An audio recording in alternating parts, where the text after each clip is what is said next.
Title: रहस्यमय गुमनाम गांव। एक छोटे से गांव में जो गहरी जंगलों और पुराने मकबरों से घिरा हुआ था। यहाँ का माहौल हमेशा ही अजीब और डरावना रहता था।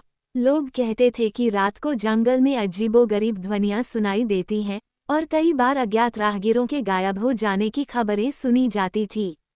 गांव के नव निवासी विनय ने इन सभी कहानियों को अंधविश्वास माना और उन्हें खोजने का निर्णय किया। एक रात विनय ने अपने दोस्त सहित जंगल का सफर किया। धीरे धीरे वे खोए जंगल के अंदर चले गए और अचानक एक विशाल अजनबी इमारत का पता लगाया। विनय के दोस्तों के साथ वह इमारत के अंदर घुस गए, लेकिन उनकी हालत बेहद अजीब थी क्योंकि वे एक अनजान शव के सामने थे। शव का चेहरा अंधकार में छिपा हुआ था और उसकी आंखें रोने की तरह चमक रही थीं। डर के मारे वे शीघ्रता से वहां से बाहर निकल गए। अगले दिन जब विनय वहां लौटा तो वहां कुछ नहीं था। सभी रहस्यमय इमारतें गायब थीं और गांव के लोग केवल उस जंगल में राहगीरों के शवों की एक नई तस्वीर पा लिए।